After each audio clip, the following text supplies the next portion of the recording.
अस्सलाम वालेकुम dear students. Lecture number 11 के साथ मैं आपका इंस्ट्रक्टर आतिफ नसीम आपकी खिदमत में हाजिर हूँ। लेक्चर नंबर 10 में स्टूडेंट्स हम बात कर रहे थे एक लॉन्ग क्वेश्चन के बारे में जो कि इलेक्ट्रिक फील्ड के बारे में था, और उसी लॉन्ग क्वेश्चन को आज हम कंटिन्यू कर रहे हैं। अगर हम पिछले लेक्चर की बात करें तो स्टूडेंट्स पिछले लेक्चर में हमने फील्ड को डिफ़ाइन किया था कि it is a 3D region where a body can influence another body. फिर हमने इलेक्ट्रिक फील्ड को डिफ़ाइन किया था कि it is a 3D region around a charge where a charge can influence another charge और neutral body with a field force called electrostatic force और Coulomb force. फिर हमने इलेक्ट्रिक फील्ड इंटेंसिटी को define किया था कि it is the strength of a field at a particular point, या the force per unit test charge at a particular point is called electric field intensity. फिर हमने electric field intensity due to a point charge जो है वो हमने discuss किया था कि किसी पॉइंट चार्ज की वजह से इलेक्ट्रिक फील्ड इंटेंसिटी जो है वो कितनी होती है, और वो हमने कहा था कि ये हम कुछ स्टेप्स में डिस्कस करेंगे। सबसे पहला स्टेप हमने कहा था कि we consider a source charge. फिर second step we consider a point where we want to find the intensity. Third step, we bring a test charge.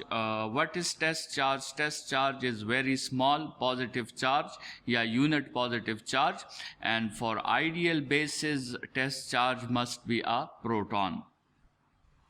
फिर हमने कहा था कि we will find the force between them with the help of the Coulomb's law which is K Q Q not divided by R square, where R is the separation between the centres of these two charges. ठीक है, और फिर हमने कहा था कि we will find the intensity by this formula, और जब हम पुटिंग करेंगे तो ये टेस्ट चार्ज कैंसिल हो जाएगा और आपके साथ फार्मूला आ जाएगा K Q by R square. Students, intensity के आपके साथ जो दो फार्मूलाज हैं वो आपके साथ स्टूडेंट्स एक ये फार्मूला है और एक ये फार्मूला है।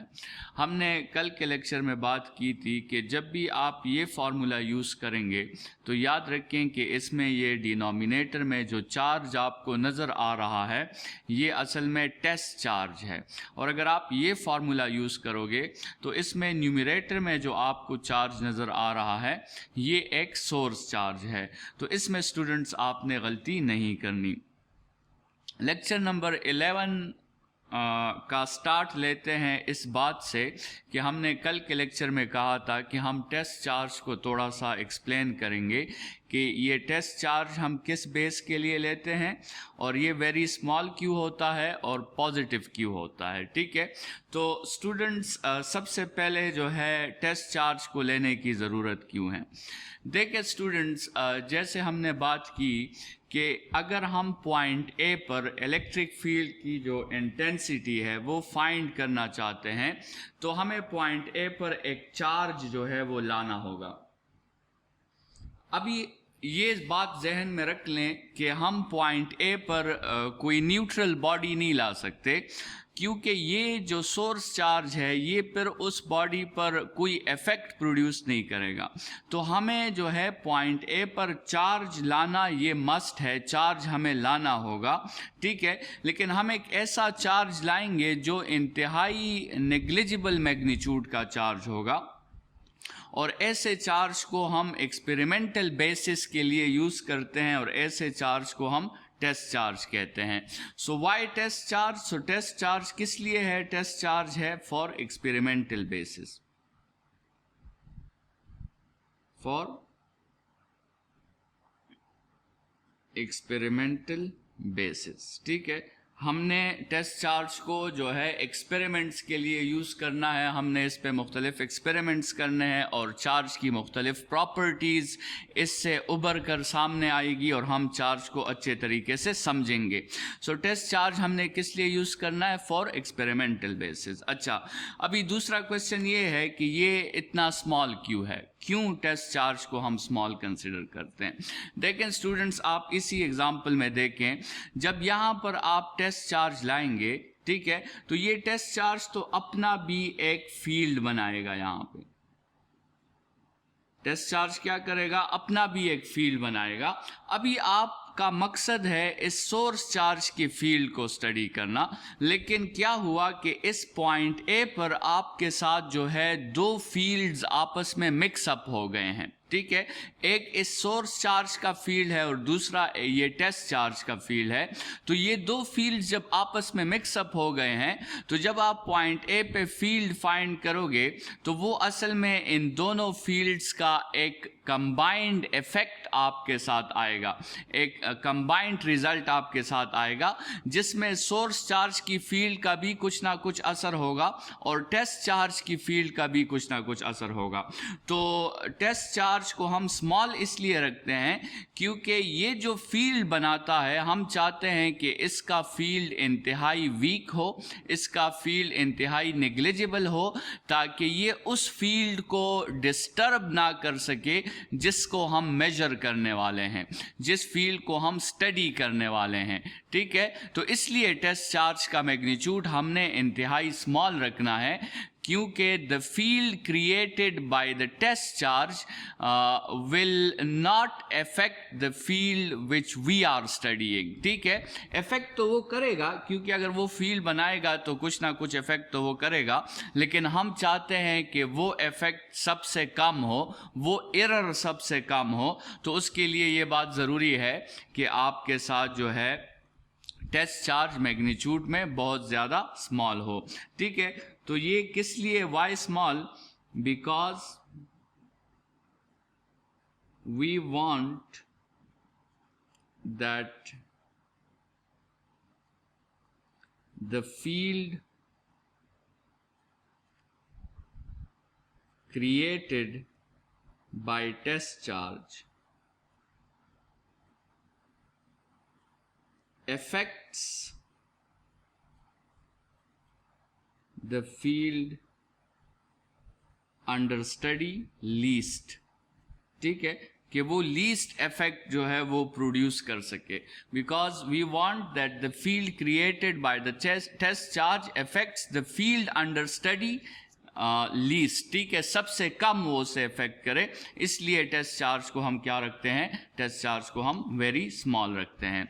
स्टूडेंट्स, अभी तीसरी बात, टेस्ट चार्ज को पॉजिटिव क्यों लिया गया है, ठीक है। स्टूडेंट्स ये बात जहन में रखें कि टेस्ट चार्ज को पॉजिटिव नहीं लेना चाहिए था, टेस्ट चार्ज को नेगेटिव लेना चाहिए था, क्योंकि सर्किट में जो है पॉजिटिव चार्जेस मूव नहीं करते, सर्किट में आपके साथ नेगेटिव चार्जेस मूव करते हैं। तो ये आप इस तरह कंसिडर करें कि एक मिस्टेक थी जो साइंटिस्ट से हो गई, से एक मिस्टेक हो गई कि उन्होंने ये कंसिडर कर लिया कि असल में जो है पॉजिटिव चार्जेस मूव करते हैं, ठीक है। तो ये उनकी एक कंसिडरेशन थी जो आगे जो है गलत साबित हो गई। एक सपोजिशन थी उन्होंने कि सर्किट में जो मूव करता है वो पॉजिटिव चार्ज मूव करता है, लेकिन ये सपोजिशन आगे आके जब एक्सपेरिमेंट्स हुए तो फिर साइंटिस्ट को पता चला कि ये तो पॉजिटिव चार्ज तो मूव नहीं करता, नेगेटिव चार्ज मूव करता है। बहरहाल ये उनसे एक गलती हो गई, a mistake was done by the scientist, they considered that positive charges moves in a circuit but it should be considered negative, ठीक है। मतलब ये नेगेटिव कंसिडर करना चाहिए था अगर एक्सपेरिमेंटल रिजल्ट्स की हम बात करते हैं, ठीक है। सो बहरहाल ये गलती हो गई। अभी जब उन्हें पता चला कि ये हमारी जो सपोजिशन है, हमारी जो कंसिडरेशन है, ये तो गलत है, पॉजिटिव चार्जेस तो मूव नहीं करते, तो हमें पॉजिटिव चार्जेस में टेस्ट चार्ज कंसिडर नहीं करना चाहिए था, बल्कि नेगेटिव चार्जेस मूव करते हैं और हमें नेगेटिव चार्जेस में टेस्ट चार्ज कंसिडर करना चाहिए था। जब उन्हें इस बात का अंदाज़ा हुआ तो उन्होंने क्या सोचा, They thought that it is positive charge। अच्छा, ये तो उनकी कंसिडरेशन थी कि उन्हें ये लग रहा था कि पॉजिटिव चार्ज मूव कर रही है। But when they realise that we have अच्छा, तो फिर जो है आपके साथ देखें, when they realise that we were wrong and negative charges moved, so they said, उन्होंने कहा कि कोई मसला नहीं है, कोई प्रॉब्लम नहीं है। उन्होंने ये क्यों कहा कि कोई प्रॉब्लम नहीं है? उनको चाहिए था कि वो उसी वक्त पर जो है ये अपनी कंसिडरेशन को जो है गलत कंसिडर करके इसको करेक्ट कर लें, लेकिन मसला ये था कि उस वक्त जो है काफ़ी रिसर्चेज हो गई थी, काफ़ी बुक्स में जो है ऑलरेडी ये पब्लिश हो गया था कि पॉजिटिव चार्जेस जो हैं वो मूव करते हैं, और पॉजिटिव चार्ज को ही उन्होंने टेस्ट चार्ज कंसिडर किया था। तो उन्होंने ये बात कही कि ये कोई इतना बड़ा मसला नहीं है, क्योंकि अगर आप देखें तो उन्होंने ये बात ऑब्जर्व कर ली कि आपके साथ प्रोटॉन्स और इलेक्ट्रॉन्स का जो चार्ज है वो तो सेम है। प्रोटॉन पे भी 1.6 मल्टीप्लाई बाय 10⁻⁻⁹ कूलम का चार्ज है, और इलेक्ट्रॉन पर भी 1.6 इंटू 10⁻⁻⁹ कूलम का चार्ज है। सिर्फ इतना है कि प्रोटॉन का चार्ज पॉजिटिव है और इलेक्ट्रॉन का चार्ज नेगेटिव है, या इस तरह कंसिडर करें कि प्रोटॉन जो है वो पॉजिटिव से नेगेटिव की तरफ जाता है और इलेक्ट्रॉन नेगेटिव से पॉजिटिव की तरफ जाता है। बाकी चार्जेस तो दोनों पे सेम है। तो उन्होंने कहा कि चूंकि चार्जेस दोनों पे सेम है तो ये कोई इतना बड़ा मसला नहीं है और हमें इसको कन्वर्ट करने की ज़रूरत नहीं है। हमें इस टेस्ट चार्ज को और टेस्ट चार्ज से रिलेटेड आगे जितनी भी बातें आएंगी उसको कन्वर्ट करने की ज़रूरत नहीं है, बल्कि हमें जो है ये अच्छी बात मिल गई है कि चूंकि चार्ज ऑफ इलेक्ट्रॉन और चार्ज ऑफ प्रोटॉन आपस में सेम है, तो क्यों ना हम जो है आगे इसी पॉजिटिव को टेस्ट चार्ज कंसिडर करें। लेकिन हम ये करेंगे कि थ्योरी में हम पॉजिटिव को टेस्ट चार्ज कंसिडर करेंगे, प्रैक्टिकल में फिर हम नेगेटिव को टेस्ट चार्ज कंसिडर करेंगे। ठीक है, बाकी तो इसमें कोई इतना बड़ा इशू नहीं है। हम जब भी थ्योरी की बात करेंगे, जब भी बुक्स की बात करेंगे, जब भी नोट्स की बात करेंगे, जब भी रिसर्चेस की बात करेंगे, वहाँ पर टेस्ट चार्ज हमारे साथ पॉजिटिव होगा। लेकिन जब हम एक्सपेरिमेंट्स की बात करेंगे, प्रैक्टिकल लाइफ की बात करेंगे, डिमॉन्स्ट्रेशंस की बात करेंगे, वहाँ पर स्टूडेंट्स टेस्ट चार्ज जो होगा वो हमारा नेगेटिव हो जाएगा। तो ये जो गलती साइंटिस्ट से हुई थी, एक तरीके से उन्होंने कहा कि हमसे भी गलती हुई और हमारे आने वाली जितनी भी जनरेशन्स हैं वो भी सब ये गलती करेंगे। उनको चाहिए था कि वो अपनी गलती सुधार लेते और वो उसी वक्त जो है पॉजिटिव चार्ज को रिमूव करके नेगेटिव चार्ज को टेस्ट चार्ज बना लेते। ठीक है, लेकिन उन्होंने ऐसा नहीं किया। उन्होंने कहा कि हमने गलती की है, हमारे आने वाले जितनी भी जनरेशन्स हैं वो भी थ्योरी में वही गलती करेंगे, लेकिन प्रैक्टिकल में फिर सिर्फ उसका साइन चेंज कर देंगे। बाकी चार्जेस तो वैसे भी दोनों पे सेम है। अगर थ्योरी में करंट जो है वो राइट से लेफ्ट की तरफ जाती है तो प्रैक्टिकल में करंट जो है वो लेफ्ट से राइट की तरफ जाएगी और सिर्फ जो है डायरेक्शन का चेंज आ जाएगा। बाकी अगर 10 प्रोटॉन्स जा रहे हैं या फिर 10 इलेक्ट्रॉन्स जा रहे हैं, चार्ज तो दोनों का आपके साथ सेम है। तो इसलिए इन्होंने अपनी गलती सुधारी नहीं, क्योंकि उन्हें ये एक एडवांटेज मिल गया कि चार्ज ऑफ प्रोटॉन और चार्ज ऑफ इलेक्ट्रॉन आपस में मैग्नीट्यूड में सेम होते हैं। तो इन्होंने कहा कि ये तो इतना बड़ा मसला नहीं है, बस उन सब रिसर्चेस को और उन सब बुक्स को जो ऑलरेडी पब्लिश हो चुकी थी उन सब को चेंज करने की ज़रूरत नहीं है। बस हम थ्योरी में पॉजिटिव को टेस्ट चार्ज कहेंगे और प्रैक्टिकल में हम नेगेटिव को टेस्ट चार्ज कहेंगे। तो अभी भी थ्योरी में जो है पॉजिटिव को ही टेस्ट चार्ज कंसिडर किया जाता है, लेकिन प्रैक्टिकल में याद रखें स्टूडेंट्स के नेगेटिव जो है वो टेस्ट चार्ज है। ठीक है, तो ये वाई पॉजिटिव, ये वो गलती थी जो साइंटिस्ट से फिजिसिस्ट से हुई थी और ये उन्होंने करेक्ट नहीं की। ठीक है, तो बहरहाल हम थ्योरी में जो है पॉजिटिव को टेस्ट चार्ज कंसिडर करेंगे और एक्सपेरिमेंट्स में हम नेगेटिव को टेस्ट चार्ज कंसिडर करेंगे। ये जो यहाँ से क्लासिफिकेशन आपके साथ हो गई, ये आगे जो है फिर मुख्तलिफ चीज़ों में आपको कंफ्यूज करेगी। ठीक है, मतलब ये अगर पॉजिटिव टेस्ट चार्ज है तो पॉजिटिव जो है उसका हाई पोटेंशियल होगा, उसका लो पोटेंशियल होगा, लेकिन अगर नेगेटिव टेस्ट चार्ज है तो नेगेटिव का अलग हाई पोटेंशियल होगा, अलग लो पोटेंशियल होगा। तो इसकी वजह से जो है आगे बहुत सी कन्फ्यूजन्स जो हैं वो आपकी आएंगी। लेकिन बहरहाल जैसे हमने कहा कि हमने उसी गलती के साथ, थ्योरी में हमने उसी गलती के साथ चलना है जो चलती आ रही है, लेकिन प्रैक्टिकल लाइफ में फिर हम उस गलती को सुधार लेते हैं और हम उसकी डायरेक्शन को चेंज कर लेते हैं। बस सिर्फ यही हमने करना होता है कि हम उसकी डायरेक्शन को चेंज कर लेते हैं। बाकी जैसे हमने यहाँ पे कंसिडर किया कि प्रोटॉन्स और इलेक्ट्रॉन्स पर चार्ज तो दोनों का सेम ही है। आगे बढ़ते हैं स्टूडेंट्स, और इलेक्ट्रिक फील्ड इंटेंसिटी का फॉर्मूला जो है वो डिस्कस करते हैं वैक्यूम में।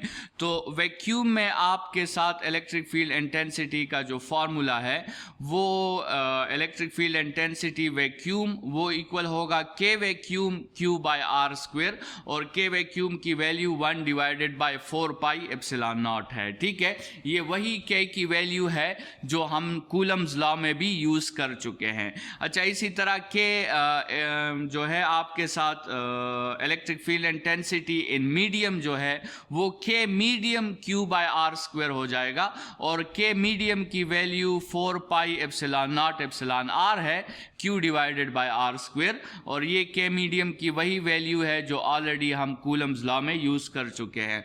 अगर आप इन दोनों के दरमियान रिलेशन निकालना चाहते हैं तो आप इजीली ये रिलेशन निकाल सकते हैं कि electric field intensity in medium is equal to electric field intensity in vacuum divided by the relative permittivity या epsilon r।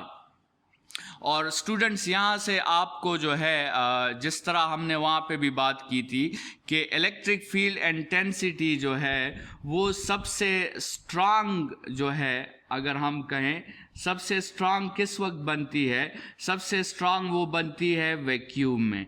और जब भी आप मीडियम इंट्रोड्यूस करते हैं तो इलेक्ट्रिक फील्ड इंटेंसिटी क्या हो जाती है, वीकर हो जाती है, किसमें, मीडियम में। और ये हमने कहा था किस रीज़न की वजह से, ये हमने कहा था कि हर मीडियम जो है वो अपने लेवल के मुताबिक the creation of electric field को रेजिस्ट करता है, the creation of electric field को अपोज करता है, और इस रेजिस्टेंस और अपोजिशन का नाम जो है वो परमिटिविटी है।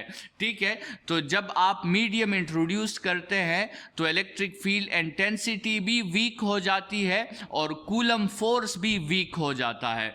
तो इसका मतलब ये हुआ कि आपके साथ वैक्यूम की जो इलेक्ट्रिक फील्ड इंटेंसिटी होगी वो हमेशा ग्रेटर देन और इक्वल टू होगी किसकी इलेक्ट्रिक फील्ड इंटेंसिटी के मुकाबले में, मीडियम की इलेक्ट्रिक फील्ड इंटेंसिटी के मुकाबले में। और ये बात क्यों है, क्योंकि एप्सिलॉन आर की वैल्यू हमने कहा था कि वो हमेशा 1 से ग्रेटर या 1 के इक्वल होती है। 1 की इक्वल उस वक्त होती है जब आप वैक्यूम को वैक्यूम के साथ कंपेयर करते हैं, और 1 से ग्रेटर उस वक्त होती है जब आप किसी मीडियम को वैक्यूम के साथ कंपेयर करते हैं। मतलब आप इस इक्वेशन को इस तरह देखें कि एक मीडियम है जिसकी रिलेटिव परमिटिविटी की वैल्यू 2 है, तो आप इसको इस तरह देखें 4 is equal to 8 divided by 2। तो इसमें आप क्लियरली देख सकते हैं कि वैक्यूम में जो इलेक्ट्रिक फील्ड इंटेंसिटी है 8, वो आपके साथ मीडियम की इलेक्ट्रिक फील्ड इंटेंसिटी जो कि 4 है उससे ज़्यादा है। ठीक है, तो वैक्यूम की इलेक्ट्रिक फील्ड इंटेंसिटी सबसे स्ट्रॉन्गेस्ट होती है। नेक्स्ट हेडिंग की तरफ बढ़ते हैं जो आपके साथ है इलेक्ट्रिक फील्ड लाइंस। काफ़ी जो है आपके साथ इम्पॉर्टेंट कंसेप्ट है इलेक्ट्रिक फील्ड लाइंस का, और ये आपके साथ स्टूडेंट्स एक ऐसा कंसेप्ट है जो सिर्फ इलेक्ट्रिक फील्ड में आप अप्लाई नहीं कर सकते, बल्कि इसको आप ग्रेविटेशनल फील्ड पर भी अप्लाई कर सकते हैं और मैग्नेटिक फील्ड पर भी अप्लाई कर सकते हैं। ये कंसेप्ट जो है फेराडे ने पेश किया था, माइकल फेराडे ने ये कंसेप्ट पेश किया था फील्ड लाइंस का, और ये हर किसी फील्ड के लिए आप अप्लाई कर सकते हैं। स्टूडेंट्स, ये कंसेप्ट जो है ये सपोजिशन है, ये कंसेप्ट एक कंसिडरेशन है, और ये कंसेप्ट मुकम्मल तौर पे एक इमेजिनरी कंसेप्ट है। मतलब फिजिकल वर्ल्ड और रियल वर्ल्ड और प्रैक्टिकल वर्ल्ड में इस कंसेप्ट की कोई जो है वो वैलिडेशन नहीं हुई, इस कंसेप्ट की कोई जस्टिफिकेशन नहीं हुई। तो ये एक इमेजिनरी कंसेप्ट है, एक आपके साथ कंसिडर करें कि एक ख्याली कंसेप्ट है, लेकिन ये इमेजिनरी कंसेप्ट और सपोज्ड कंसेप्ट हम किस लिए यूज़ करते हैं? क्योंकि हमने जो है वो इलेक्ट्रिक फील्ड लाइंस की डिफरेंट प्रॉपर्टीज़ को विजुअलाइज करना होता है। हमें इलेक्ट्रिक फील्ड लाइंस की और इलेक्ट्रिक फील्ड की डिफरेंट प्रॉपर्टीज़ को विजुअलाइज करना है, और उससे जो है आसानी से समझना है, उसे डायग्रामेटिकली हमने एक्सप्लेन करना है। तो इसलिए हम ये कंसेप्ट यूज़ करते हैं इलेक्ट्रिक फील्ड लाइंस का। तो एक दफ़ा इसको दोबारा रिवाइज कर लें आपके साथ। जो है ये कंसेप्ट एक इमेजिनरी कंसेप्ट है, ये एक ख्याली कंसेप्ट है, एक सपोज्ड कंसेप्ट है, ठीक है, लेकिन ये हमें हेल्प करता है। ये हमें किस में हेल्प करता है? ये हमें इलेक्ट्रिक फील्ड की प्रॉपर्टीज़ को समझने में हेल्प करता है। हम इस फील्ड लाइंस के कंसेप्ट के हेल्प से इलेक्ट्रिक फील्ड की बहुत सी प्रॉपर्टीज़ को आसानी से समझ सकते हैं, और उसे हम आसानी से विजुअलाइज कर सकते हैं, उसे हम आसानी से इंटरप्रेट कर सकते हैं। तो इसलिए ये कंसेप्ट जो है ये इंतहाई हेल्पफुल है हमारे लिए। तो इस कंसेप्ट में, इलेक्ट्रिक फील्ड लाइंस के कंसेप्ट में, हम कुछ properties of electric field lines पढ़ने लगे हैं, और हम ये पढ़ने लगे हैं कि हमें ये कंसेप्ट जो है वो कैसे हेल्प कर सकता है। तो सबसे पहली प्रॉपर्टी जो इलेक्ट्रिक फील्ड लाइंस की है स्टूडेंट्स, वो ये है कि इलेक्ट्रिक फील्ड लाइंस आपके साथ वेक्टर लाइंस हैं। वेक्टर लाइंस का मतलब ये है कि इन लाइंस का मैग्नीट्यूड भी होगा और इन लाइंस की डायरेक्शन भी होगी। इन लाइंस की जो है वो आपके साथ कंसंट्रेशन जो होगी, जैसे आप यहाँ पे देख रहे हैं कि इन लाइंस की कंसंट्रेशन अगर ज़्यादा होगी तो इसका मतलब ये होगा कि उसकी मैग्नीट्यूड ज़्यादा है, और अगर कंसंट्रेशन कम होगी तो इसका मतलब ये होगा कि इलेक्ट्रिक फील्ड इंटेंसिटी की मैग्नीट्यूड कम है। तो वेक्टर लाइंस हैं, हमें इनकी कंसंट्रेशन वो मैग्नीट्यूड के बारे में बताएगी, और हमें इसका जो एरो हेड है वो डायरेक्शन के बारे में बताएगा। तो जैसे यहाँ पे इन दोनों एग्जाम्पल्स में आप देख रहे हैं, यहाँ पे कंसंट्रेशन ज़्यादा है, हाई कंसंट्रेशन है, तो इसका मतलब यहाँ पे इलेक्ट्रिक फील्ड इंटेंसिटी भी ज़्यादा होगी, और यहाँ पे कंसंट्रेशन कम है, लो कंसंट्रेशन है, तो फिर इलेक्ट्रिक फील्ड इंटेंसिटी भी आपके साथ कम होगी। तो पहली property, these are vector lines, और ये वेक्टर लाइंस का मैग्नीट्यूड भी होता है और डायरेक्शन भी होती है। हमें कंसंट्रेशन से मैग्नीट्यूड का पता चलेगा और एरो हेड से हमें डायरेक्शन का पता चलेगा। तो स्टूडेंट्स, पॉइंट नंबर 2 जो है, प्रॉपर्टी नंबर 2, वो ये है कि ये फील्ड लाइंस जो आपके साथ है, ये फील्ड लाइंस आपके साथ स्ट्रेट भी हो सकती है, और ये फील्ड लाइंस आपके साथ कर्व भी हो सकती है। स्टूडेंट्स, आइसोलेटेड चार्जेस के बारे में, जहां पर हम किसी बॉडी को चार्ज कर दें, लेकिन उस बॉडी के इर्द गिर्द पूरे स्पेस में कोई भी दूसरी बॉडी मौजूद ना हो, तो उसे हम आइसोलेटेड चार्ज कहते हैं। ठीक है। लेट्स सपोज स्पेस है और स्पेस में हमारे साथ एक बॉडी है और उसे हम चार्ज कर दें और उस स्पेस में जो है मुकम्मल तौर पे बाकी वैक्यूम है, दूसरी कोई बॉडी नहीं है, तो फिर आप इस किस्म के चार्ज बॉडी को आइसोलेटेड चार्ज कहोगे। आइसोलेटेड चार्जेस के केस में ये लाइंस जो होंगे ये बिल्कुल स्ट्रेट लाइंस होंगे, लेकिन कंबाइंड चार्जेस के केस में अगर आप पॉजिटिव और नेगेटिव चार्ज को आपस में करीब रख दें या पॉजिटिव और पॉजिटिव चार्ज को आपस में करीब रख दें या नेगेटिव और नेगेटिव चार्ज को आपस में करीब रख दें, तो फिर आपके साथ ये लाइंस जो हैं ये कर्व हो जाती हैं। यहाँ तक कि आप एक पॉजिटिव चार्ज्ड बॉडी को किसी न्यूट्रल बॉडी के साथ रख दें तो फिर भी ये लाइंस जो है ये कर्व हो जाती है, क्योंकि वो पॉजिटिवली चार्ज्ड बॉडी उस न्यूट्रल बॉडी को अपने लिहाज से इलेक्ट्रिकली पोलराइज कर लेता है और जिसकी वजह से ये लाइंस जो है ये कर्व हो जाती है। जैसे सामने आपको इमेज में नज़र आ रहा है कि जब आप एक positively charge body neutral body के करीब रखते हैं तो आप क्या होता है कि उस न्यूट्रल बॉडी में डायपोल्स बन जाते हैं, उनके नेगेटिव चार्जेस एक तरफ अट्रैक्ट हो जाते हैं और पॉजिटिव चार्जेस दूसरी तरफ अट्रैक्ट हो जाते हैं, तो उस पे पार्शियल चार्जेस बन जाते हैं पॉजिटिव और नेगेटिव, जिसकी वजह से वो न्यूट्रल बॉडी भी एक चार्ज बॉडी की तरह बिहेव करना शुरू कर देती है। जैसे अगर स्टूडेंट्स आपको याद हो, हमने इंडक्शन में बात की थी कि हमने उस साइमेट्री को डिस्टर्ब किया था, तो वो आपके साथ जो केस है वो एक न्यूट्रल बॉडी में भी लाइंस का कर्व होना वो पॉसिबल है। इलेक्ट्रिक फील्ड लाइंस जो हैं वो आपके साथ कर्व हो सकती हैं। ठीक है, तो यहाँ से जो है फिर हम नेक्स्ट लेक्चर में आगे कंटिन्यू करेंगे और इसकी कुछ और प्रॉपर्टीज़ जो है वो हमारे साथ अभी बाकी है। इंशाल्लाह लेक्चर नंबर 3 में हम जो है इस लॉन्ग क्वेश्चन को कंप्लीट कर लेंगे। अपना बहुत ख्याल रखिएगा। Thank you students.